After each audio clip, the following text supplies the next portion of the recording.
आज हमारा टॉपिक है कलर कोडिंग ऑफ रजिस्टर्स, यानी प्रतिरोधक की कलर कोडिंग करना। तो मैं आपको बता दूं कि कलर कोडिंग एक ऐसी प्रोसेस होती है जिसके थ्रू हम किसी भी रजिस्टर का या किसी प्रतिरोधक का मान ज्ञात करते हैं। तो आज हम समझेंगे कि कलर कोडिंग मेथड से किसी भी प्रतिरोध या रेजिस्टेंस की या रजिस्टर की वैल्यू किस तरह से ज्ञात की जाती है।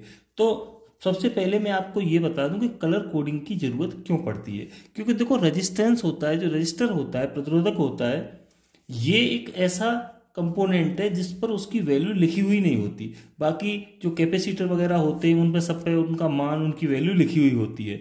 तो इसकी वैल्यू पता लगाने के लिए हम कलर कोडिंग का सहारा लेते हैं। तो जो रेजिस्टेंस होता है उस पर 3-4 कलर की पट्टियां बनी होती हैं, जैसा कि आपको इस फिगर में दिख रहा होगा। इन्हीं पट्टियों के आधार पर इसकी वैल्यू डिसाइड की जाती है कि ये कितने ओम का है। तो अब मैं आपको बताता हूं कि इन पट्टियों के द्वारा इस रेजिस्टेंस की हम वैल्यू कैसे ज्ञात करते हैं। प्रतिरोध की जो पहली वाली पट्टी होती है इसे हम फर्स्ट बैंड बोलते हैं, और जो दूसरी वाली पट्टी होती है इसे सेकंड बैंड बोला जाता है। ये जो तीसरी वाली पट्टी होती है इसे मल्टीप्लायर कहते हैं, और एक जो चौथी पट्टी होती है जो इन तीनों पट्टियों से थोड़ी दूर होती है उसे हम टॉलरेंस कहते हैं। इन पट्टियों के कलर की वैल्यू एक कलर कोड चार्ट में लिखी होती है। उस कलर कोड चार्ट की वैल्यू के आधार पर ही हम इस रेजिस्टेंस की वैल्यू ज्ञात करते हैं। तो आज समझते हैं हम कि इस रेजिस्टेंस की वैल्यू किस तरह से निकाली जाती है। इस कलर कोड चार्ट के द्वारा ही इस रेजिस्टेंस की वैल्यू निकाली जाती है। इस कलर कोड चार्ट में सारे कलर की प्रत्येक बैंड में वैल्यू लिखी होती है। जैसे जो ये ब्लैक कलर है, इसकी फर्स्ट बैंड में कोई वैल्यू नहीं लिखी हुई, तो इसका मतलब ये होता है कि जो फर्स्ट बैंड ब्लैक कलर का कभी भी नहीं होता, यानी जो हमारा रेजिस्टेंस होता है इसमें जो पहली पट्टी होती है वो ब्लैक रंग की नहीं होती, बाकी कोई भी रंग की हो जाती है। जैसे ब्राउन का फर्स्ट बैंड में 1 है मान, रेड का 2 है, ऑरेंज का 3 है।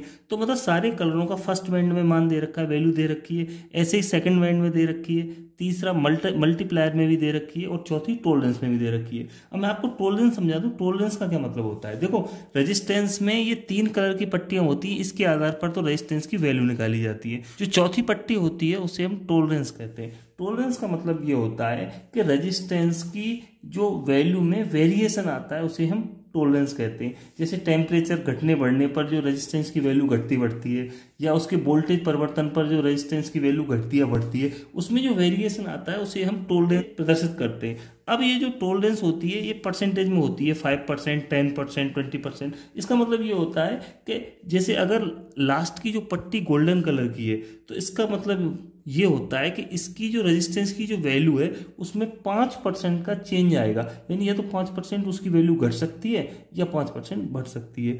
और अगर लास्ट की वाली जो पट्टी है वो सिल्वर कलर की है तो यानी इसका मतलब ये हुआ कि इसके जो मान में जो वेरिएशन आएगा वो 10% का आएगा। अगर नो कलर यानी कोई भी कलर की पट्टी नहीं है तो उससे उसके मान में 20% का वेरिएशन आएगा। तो आप रेजिस्टेंस के बारे में भी समझ गए, कलर कोड चार्ट के बारे में समझ गए। अब हम समझते हैं कि अब हम इस कलर कोड चार्ट के द्वारा रेजिस्टेंस की वैल्यू कैसे निकालते हैं। तो देखो, सबसे पहले हमें यह जानना है कि रेजिस्टेंस को पढ़ना कैसे है। पढ़ने का मतलब रीड कैसे करना है। तो देखो, रेजिस्टेंस एक्चुअल में क्या है, दिखने में दोनों तरफ से एक जैसा ही होता है, लेकिन उसकी एक पहचान होती है। उसके 2 सिरे होते हैं, एक सिरे को हम ए बोल सकते हैं और दूसरे सिरे को बी बोल सकते हैं। अब कौन से सिरे को ए बोलना है और कौन से सिरे को बी बोलना है पहले उसे समझ लें। तो देखो, जिस साइड में 3 पट्टियां पास पास होती हैं उस सिरे को हम ए कहते हैं। साइड में सिंगल पट्टी होती है उसे हम बी सिरा बोलते हैं। और दूसरी पहचान क्या होती है कि जिस सिरे पर या तो गोल्डन कलर की या सिल्वर कलर की पट्टी होगी वो बी सिरा होगा, और जिस साइड में किसी अन्य कलर की पट्टियां होंगी 3 वो ए सिरा होगा। तो आप ए और बी सिरा समझ गए होंगे। अब उसके बाद समझते हैं कि इस रेजिस्टेंस की टेबल में से देख के वैल्यू कैसे निकालते हैं। तो सबसे पहले इस वैल्यू निकालने के लिए हमें इस रेजिस्टेंस के कलरों का पता लगाना पड़ेगा। तो इसके जो फर्स्ट बैंड में देखो, जो पहली पट्टी है वो रेड कलर की है, यानी फर्स्ट बैंड में जो कौन सा कलर है, रेड है। अब हमें ये देखना है कि जो ये रेड फर्स्ट बैंड में रेड कलर है इसकी वैल्यू कितनी है। तो देखो, फर्स्ट बैंड में रेड कलर की वैल्यू 2 है, तो हम यहाँ 2 लिख देंगे, ठीक है। उसके बाद जो ये सेकंड बैंड है, यानी जो दूसरी पट्टी है, इसकी वैल्यू हम दूसरे बैंड में पढ़ेंगे। तो जो दूसरी पट्टी है वो ग्रीन कलर की है, तो सेकंड बैंड में जो ग्रीन कलर होता है इसकी वैल्यू 5 दे रखी है, तो हमें यहाँ पर 5 लिखना है, ठीक है। अब जो तीसरी पट्टी है मल्टीप्लायर वाली, ये है ब्राउन कलर की, तो इस ब्राउन कलर की पट्टी को हमें मल्टीप्लायर में ही पढ़ना है। मल्टीप्लायर में इंटू 10 दे रखा है। अब ये जो चौथी पट्टी है टॉलरेंस वाली, ये गोल्डन कलर की, गोल्डन कलर में ±5% है, तो इसको थोड़ा सा अलग लिख देंगे, ठीक है। अब आपको करना क्या है कि ये दोनों पास पास लिखेंगे, 2 और 5, तो ये 25 हो गए। 25 को 10 से मल्टीप्लाई कर देंगे, 10 से मल्टीप्लाई कर देंगे, तो ये हो गया 250। 250 क्या, रेजिस्टेंस की वैल्यू ओम में लिखी जाती है, 250 ओम ±5%, ठीक है। अब हम एक दूसरे रेजिस्टेंस की वैल्यू और निकालेंगे, जिससे आपको समझने में और आसानी होगी। इस दूसरे वाले रेजिस्टेंस में जो पहली पट्टी है वो है ऑरेंज कलर की,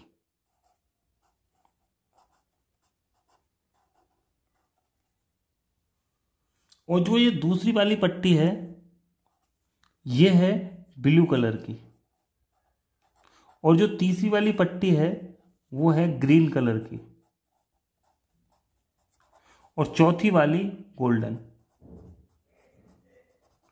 अब हम इन्हीं पट्टियों के आधार पर, इन्हीं कलर के आधार पर इस रेजिस्टेंस की वैल्यू निकालेंगे। कैसे निकालेंगे कि जैसे आपकी जो ये पहली पट्टी है ऑरेंज कलर की है, यानी फर्स्ट बैंड कौन सा है, ऑरेंज है, तो फर्स्ट बैंड में हम ऑरेंज की वैल्यू देखेंगे। ऑरेंज की वैल्यू कितनी दे रखी है, 3 दे रखी है। सेकंड बैंड में हम ब्लू की वैल्यू देखेंगे, तो सेकंड बैंड में ब्लू की वैल्यू कितनी है, 6 है। अब जो तीसरा है मल्टीप्लायर, अब मल्टीप्लायर है ग्रीन कलर का, तो हम ये जो ग्रीन कलर को मल्टीप्लायर में देखेंगे, तो ग्रीन कलर की वैल्यू क्या है, इंटू 10⁵ है, और ये ±5%, ये तो पहले से दे ही रखा है। अब आपको क्या करना है, ये जो पहले और दूसरे पट्टियां होती हैं या पहले दूसरे जो कलर होते हैं, इनके वैल्यू को हम पास पास लिख देते हैं। तो इन दोनों की वैल्यू कितनी होगी, 36 इंटू 10⁵ ±5%, ठीक है। अब अगर इन दोनों का मल्टीप्लाई कर दिया जाए तो ये आ गया 36 लाख। इन दोनों का मल्टीप्लाई करने पर जो डिजिट आती है वो आती है 36 लाख, यानी इस रेजिस्टेंस की वैल्यू हो गई 36 लाख ओम।